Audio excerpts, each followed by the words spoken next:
Assalamualaikum warahmatullahi wabarakatuh. Waalaikumsalam warahmatullahi wabarakatuh. Alhamdulillah pada kesempatan ini saya akan melakukan aksi nyata untuk modul 2.3 program pendidikan guru penggerak yang sedang saya lalui. Nama saya Indra Trigunawan, calon guru penggerak angkatan 9 dari SMA Negeri 1 Cimas. Bersama saya di sini ada Ibu Elda Nur Ajijah, guru mata pelajaran ekonomi. Pada saat ini saya akan mempraktekkan terkait dengan supervisi akademik. Dalam hal ini saya sebagai supervisor dan Ibu Elda sebagai guru mata pelajaran yang disupervisinya. Untuk itu kita mulai saja. Bu, udah siap untuk proses supervisinya? Baik, Ibu Elda, pada hari ini saya akan melakukan supervisi kepada Ibu dalam pembelajaran ekonomi, ya Bu ya, di kelas 11. Nah, untuk proses pembelajaran ekonomi di kelas 11 yang akan nanti disupervisi, tujuan pembelajarannya apa Bu untuk proses nanti? Tujuan pembelajarannya yang pertama, peserta didik mampu menganalisis pengertian pajak dengan baik dan benar. Terus yang kedua, peserta didik mampu menganalisis fungsi pajak dengan tepat dan benar. Terus yang ketiga, peserta didik mampu mendiferensiasikan pajak dan pungutan resmi lainnya dengan benar. Mendiferensiasikan, oke.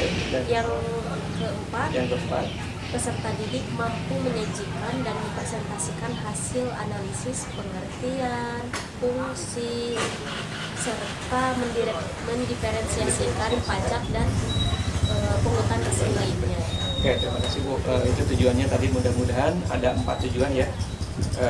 Tujuan proses pembelajaran, mudah-mudahan di dalam proses pembelajaran nanti itu semua bisa tercapai dengan sempurna. Amin. Nah, untuk di dalam proses supervisi nanti, kira-kira area atau bagian yang akan dikembangkan, yang ingin dikembangkan oleh Ibu, nanti di bagian mana? Lebih ke bagian teknisnya. Teknisnya ya, yaitu yang bagian mana? Bagian gaya belajar. Berarti ke model pembelajarannya, ya, ke metode pembelajarannya. Oke. Metode pembelajaran yang seperti apa yang mungkin nanti akan dikembangkan? Pembelajaran diferensiasi. Proses pembelajaran berdiferensiasi. Ya, yang lebih mengedepankan pemenuhan kebutuhan peserta didik. Yang lebih mengedepankan proses pemenuhan kebutuhan peserta didik. Nah, untuk selanjutnya kira-kira yang sudah Ibu persiapkan untuk proses pembelajaran diferensiasi nanti apa Bu? Gaya belajar yang pertama ada audio. Ya, oh iya, betul. Audio. Nanti anak atau peserta didik diberi penjelasan langsung. Ya. Terus itu. Yang kedua visual, nanti peserta didik diberikan sebuah tayangan video. Iya betul, tayangan video yang untuk yang visual. Ya, terus yang kinestetik, nanti peserta didik akan mensimulasikan melalui sticky note atau mensimulasikan hasil nanti proses pembelajarannya nanti menggunakan sticky note ya Bu, media sticky note. Oke, siap. Baik Bu, untuk pelaksanaannya apa saja dari awal sampai akhir yang sudah Ibu persiapkan untuk keseluruhan pembelajaran? Yang pertama itu mempersiapkan rencana pembelajaran. Yang kedua mempersiapkan media dan metode pembelajaran. Medianya juga, betul. Yang ketiga mempersiapkan data kebutuhan belajar murid. Yang keempat mempersiapkan kebutuhan belajar visual, audio dan kinestetik.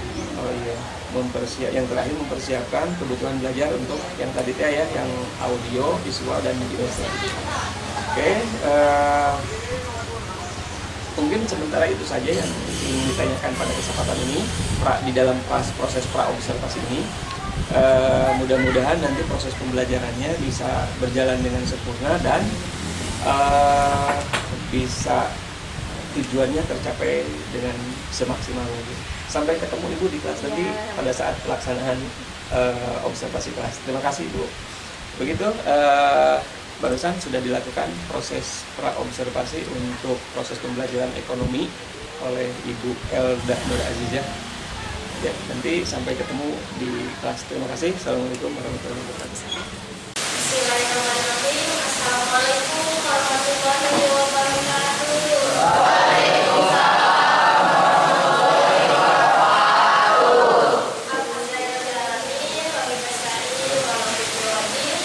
Hari ini kita bisa bertatap muka kembali, bisa bertemu kembali dengan wajah yang cantik, dengan wajah yang gantengnya. Gimana kabar kalian hari ini? Alhamdulillah ya. Meskipun cuaca saat ini sedang tidak baik-baik saja, mudah-mudahan kita selalu diberikan kesehatan, diberikan kemudahan supaya kita bisa melaksanakan kegiatan pembelajaran kita. Sebelum kita masuk ke materi pembelajaran, Ibu mau cek dulu nih. Hari ini di kolom kalian, di sisi kanan kalian, di sisi kiri kalian, apakah ada sampah? Lihat Bu, yang ada sampah itu di atas buang sampahnya. Ya. Sebelum itu Ibu mau absensi dulu ya. Hari ini siapa yang tidak hadir? Aku mau semangat. Oke, ya. Ayo penolong.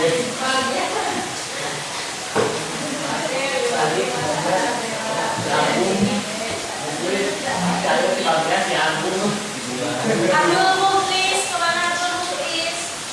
Ada?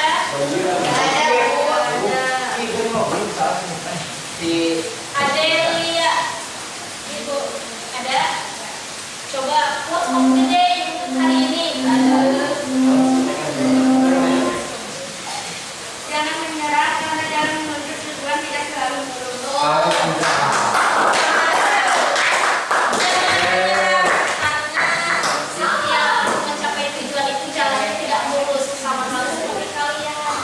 Ya, ketika kalian ingin mencapai tujuan kalian, mencapai cita-cita kalian, jalannya itu tidak mulus. Contohnya apa?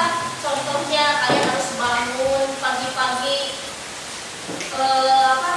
Ibaratnya kalian harus bangun pagi-pagi, terus kalian harus sekolah, harus berperang dengan rasa malas supaya kalian bisa mencapai cita-cita kalian nanti. Ya. Terus selanjutnya Aprilia, quote of the day untuk hari ini. Gagal itu urusan nanti yang penting dari untuk mencoba. Gagal itu urusan nanti, ya. Jangan pernah untuk mencoba ya. Ketika misalnya kita pengen mengalami kesuksesan, berarti kita harus banyak mencobanya. Masalah gagal itu adalah urusan nanti, yang penting kita sudah mencobanya. Bagus ya, quote of the day untuk hari ini. Arabella, quote of the day untuk hari ini. Semuanya tidak ada yang bisa, hanya bisa dilakukan proses. Wah, semua itu butuh proses tadi yang sama halnya ketika kita mau mengejar cita-cita. Tidak ada yang instan, butuh prosesnya, butuh perjuangannya, butuh perjalanannya. Ya. Asep Ismail, quote of the day itu hari ini. Tetaplah merendah karena yang tinggi itu doa dan nama orang tua. Asik.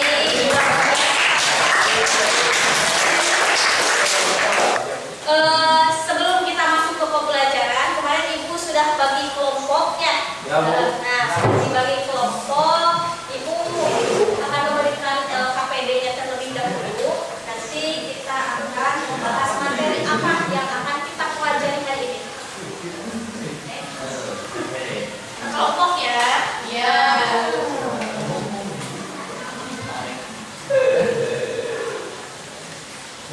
Ayo.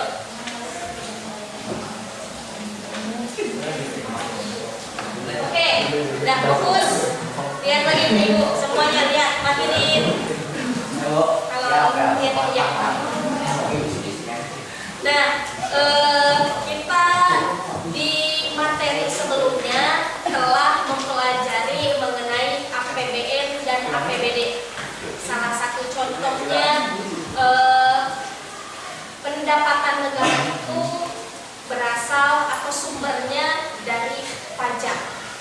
contohnya infrastruktur yang saat ini kita rasakan, jalan raya yang saat ini kita rasakan, kita rasa jalan sekarang Bu bagus, Bu jauh ke Palabuhan teh dulu mah bisa ditempuh dalam waktu kurang lebih 3 sampai 4 jam, sekarang mah kurang dari 1 jam bisa melesat Bu ke pelabuhan. Nah itu salah satunya anggaran pembelanjaan negara itu dari sektor pajak. Maka dari hari ini kita akan belajar mengenai mana nanti di sini ada tayangan video mengenai pajak dan pungutan lainnya. Apa sih perbedaannya? Ya nanti kalian analisis amati video tersebut apa itu pajak, apa itu pungutan resmi lainnya. Jadi nanti kalian bisa membedakan antara pajak dengan pungutan resmi lainnya.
Misalnya pajak iurannya secara paksaan, kalau pungutan resmi lainnya tidak ada unsur paksaan. Itu ya contoh-contohnya. Ya. Nanti diskusikan bersama teman kelompoknya. Terus pertanyaan yang kedua, pembangunan jalan raya, jembatan yang digunakan masyarakat ramai serta pembangunan sarana sosial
Berarti di sini. Ya. Pas. Banyak dulu. Ya, banyak dulu. Ini pungutan resmi lainnya.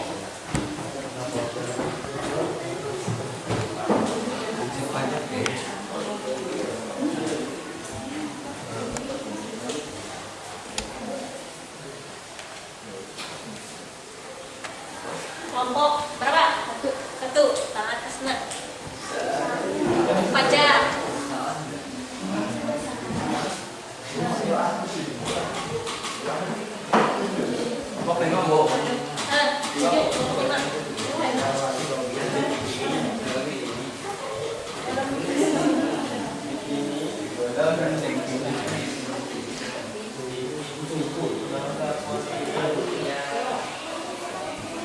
Untuk yang selanjutnya.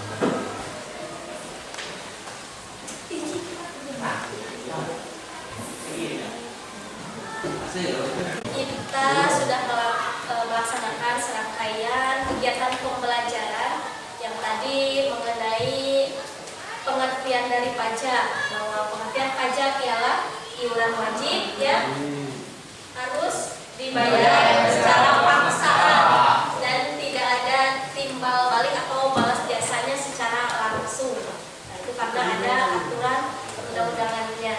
Terus tadi kita telah belajar mengenai fungsi pajak, ada fungsi anggaran, ada fungsi apa lagi? Masih ingat? Fungsi alokasi, terus ada fungsi pengatur, ada fungsi penerimaan, ada fungsi stabilitas, redistribusi pendapatan, dan fungsi demokrasi.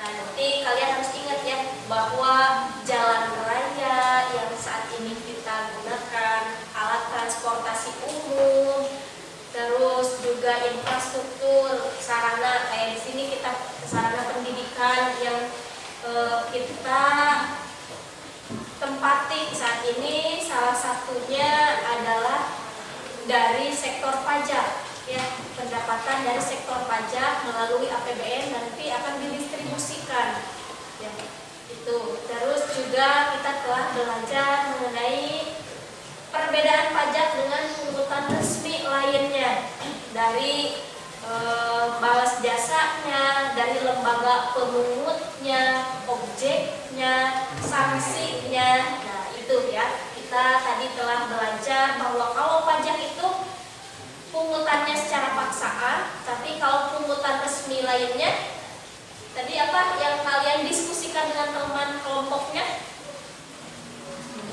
Kalau pungutan resmi lainnya apa? Tidak dipaksa, ya. Terus juga ada balas jasanya. Kalau pajak mah tidak secara langsung, tapi kalau pungutan resmi lainnya, contohnya retribusi, kita balas jasanya secara langsung. Ada pungutan resmi lainnya, contoh misalnya ada di sini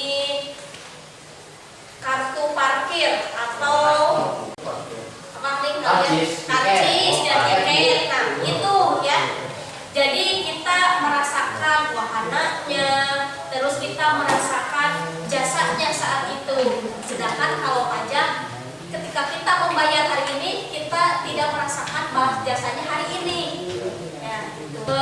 Di minggu selanjutnya kita akan belajar mengenai pajak penghasilan ya. Pajak penghasilan, apa sih pajak penghasilan, bagaimana cara menghitung pajak penghasilan.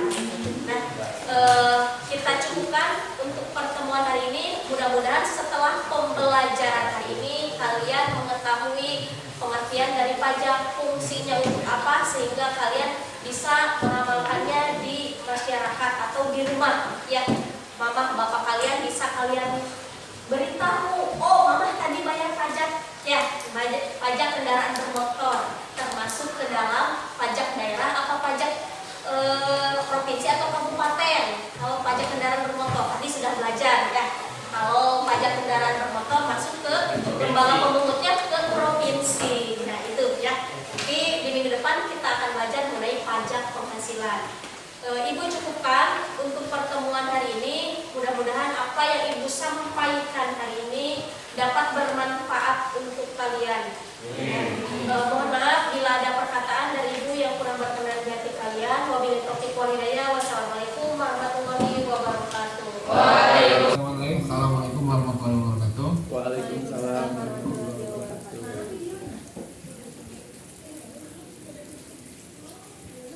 Selamat pagi menjelang siang Pak Indra beserta Ibu siapa ini? Ibu Elda Nur Azizah. Ibu Elda Nur Azizah. Terima kasih sudah Ibu Elja. Terima kasih sudah membantu untuk kelancaran kegiatan PI 5 pada hari ini sebagai rekan sejawat dari Pak Indra ya. Mohon izin saya nanti akan melihat bagaimana Pak Indra memberikan supervisi akademik. Intinya ini lebih kepada lokasi ya.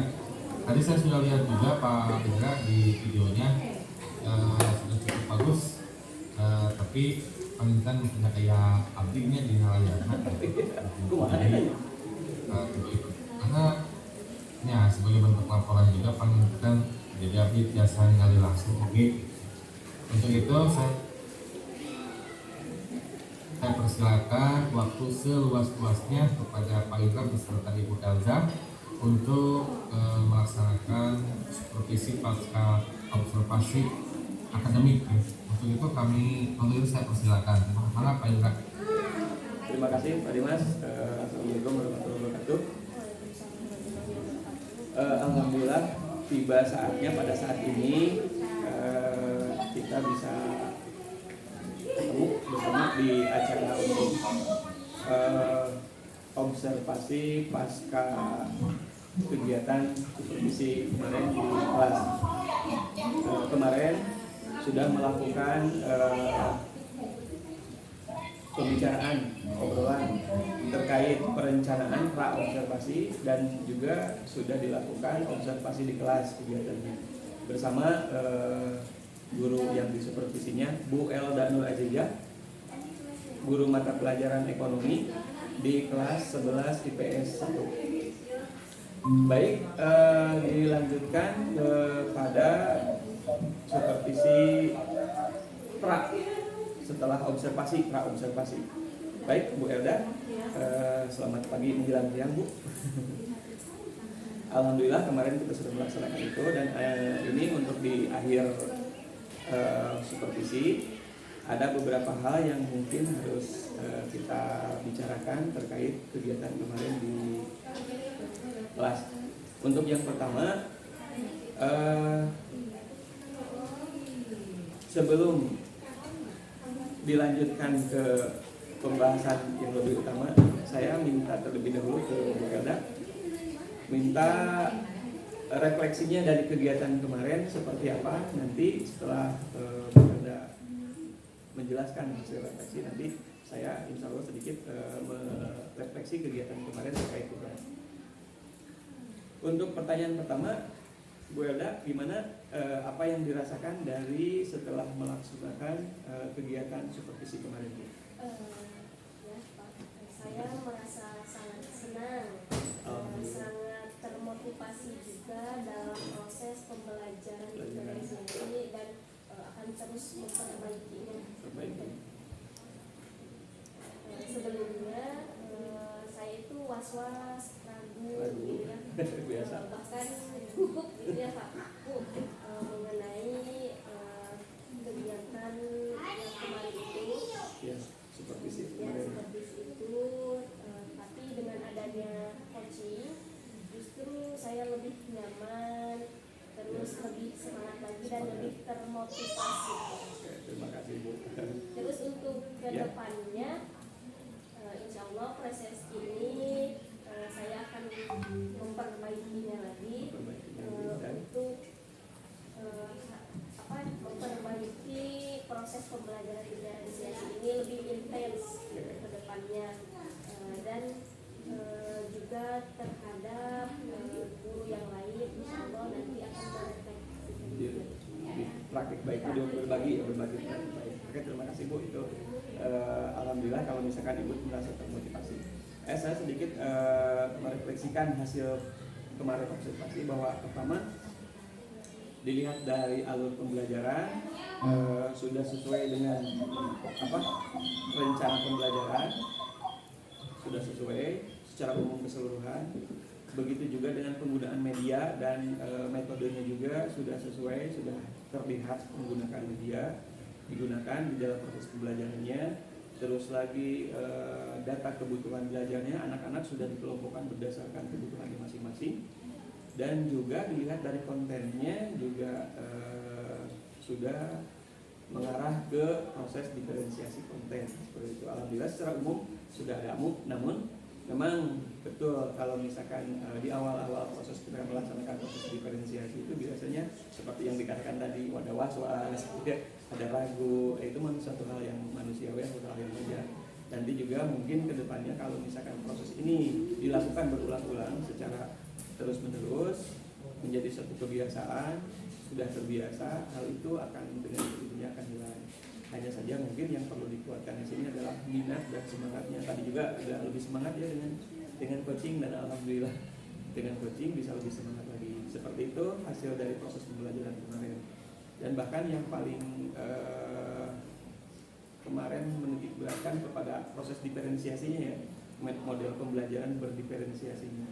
Diferensiasinya kemarin sudah terlihat dari pengelompokan anak berdasarkan kelas audio, kelas visual, dan kelas kinestetik. Audionya dijelaskan secara langsung, visualnya diberikan kemarin itu media video ya, seperti itu. Dan juga untuk yang kinestetiknya dilakukan simulasi pembelajaran dari hasil diskusi kelompoknya masing-masing seperti itu. Baik Bu, ada ini pertanyaan sedikit lagi Bu. Kalau misalkan melihat kemarin, kira-kira dari sisi proses pembelajaran diferensiasinya Bu, ada yang menurut Ibu hal yang perlu ditingkatkan, kira-kira apa Bu? Di rencana tindak lanjutnya apa yang ke depannya, yang pertama saya akan lebih memahami lagi, lebih intens mengenai pembelajaran berdiferensiasi melalui PMM mandiri, terus juga melalui webinar, dan juga kalau misalnya kita ada FGD betul, bisa lewat FGD betul. Terus selanjutnya saya akan melakukan pelaksanaan pembelajaran berdiferensiasi kepada murid. Membiasakan artinya berarti ya? Membiasakan. Yang selanjutnya nanti akan berbagi praktik. Menularkan ke teman-temannya ya di kepada sekolah. Guru yang lainnya. Oke, terima kasih.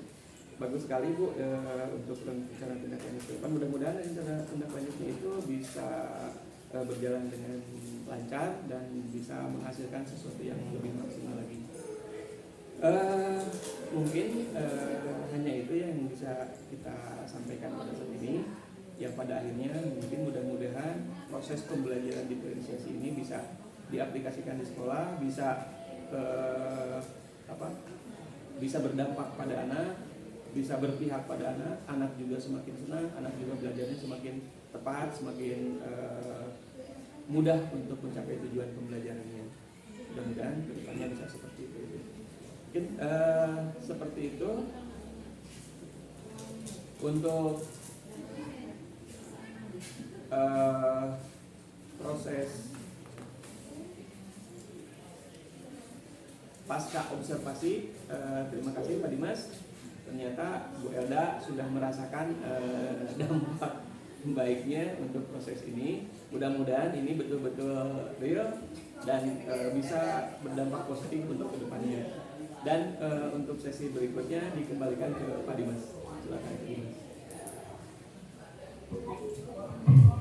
Terima kasih Pak Indra, Bu Elda ya. Elda. Oh iya Bu Elda. Ini guru baru atau udah lama Pak? Termasuk baru Pak. Baru Oh. 3 tahun terakhir. Oh 3 tahun terakhir. Ketika saya ke sana udah ketemu ya Bu. Itu ini keangkatannya sama yang guru olahraga bukan? Yang ketiga kan? Pak Dadang mah yang dari Sumedang, itu mah yang P3 ke angkatan 3. Ini mah honorer dari sini dari awal, asli orang sini. Asli orang sini. Oh asli orang Ciwaru. Iya. Oh ini asal gitu. Mantap Bu. Ajengkeun gitu ya kembangkeun daerah Jalila komite kurang sekali punya. Bismillah. Pak Indra namanya kuabi tos direkam terkait dengan posisi akademik pasca observasi. Ini berkaitan juga dengan apa yang kita lakukan pada saat observasi kelas ya yang dilakukan oleh kepala sekolah. Nah, jadi untuk para CGP mah adanya PMM jangan bukan sesuatu hal yang baru ya, cuma sesuatu hal yang baru justru diharapkan para CGP memberikan informasi yang solutif kepada guru-guru yang lain yang masih antipatik terkait dengan masalah PMM. Kadang-kadang gitunya ada beberapa guru yang kenapa yang kedua gitu ya, kapan sama kita gitu ya yang katakanlah yang mudah-mudahan bisa dan akan mampu gitu menerima yang namanya perubahan. Kita bisa memberikan solusi yang solutif kepada bapak dan ibu guru kita yang belum paham lah